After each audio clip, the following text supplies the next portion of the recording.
दोन्ही पोरांना काला करून दिला. पोरांनी खायला सुरुवात केली. पण पाचवीची पोरगी आईला म्हणते, आई 2-3 घास खाय ग आई, कारण तू जेवेल नाही आई. कारण जाताना एकच भाकर होती आणि आलो तरी आई म्हणते मी संध्याकाळी जेवण. ती पाचवीची पोरगी म्हणते, आई नाही जेवणार तू संध्याकाळी. आई माझा बाप दारू पिऊन आला की रोज मारतो तुला. आई तुला नाही जेव देणार.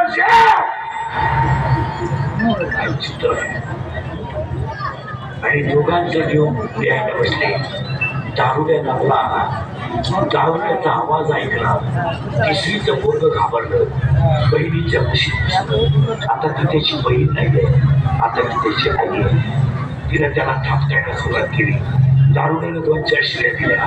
भाऊ सुटी गेला. बहीण जागी राहिली. बहिणीला तोंडावर गोदरी घेतली.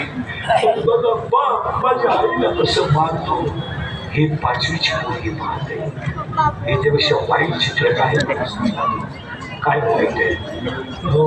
आणि म्हणून ही 16 पोरं माईशी मारली तर काय होईल. एकटत्व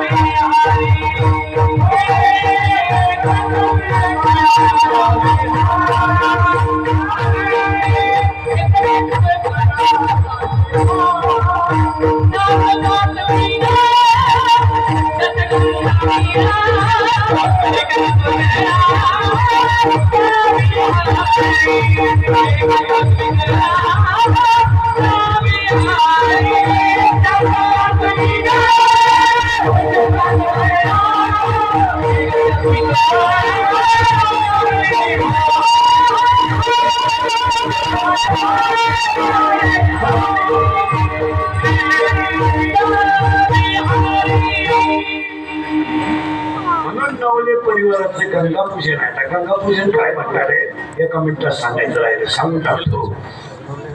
नामदेव रायने तीर्थयात्रा केल्यावर मामेला घातलं. त्याला खरा शब्द काय मावळ. आणि ते अन्नदान घालण्यासाठी करावं. आता ह्या पंपाचं उद्घाटन आहे. आता आपले कीर्तने म्हणल्यावर त्यांचा दुसरा पंप लवकर नाही झालं आपल्याकडे. फक्त वागण्यामध्ये मित्र कमी करणं, उदारी कमी करणं आणि निर्व्यसनीन माणसापासून बाजूला राहणं लक्ष्मी टिकते. हे एवढे तुम्ही माझ्या कीर्तनाला आहे. तुम्ही काय मला चांगलंच म्हणाले का? बरं तुम्ही काय म्हणलं तर माझं तुमच्या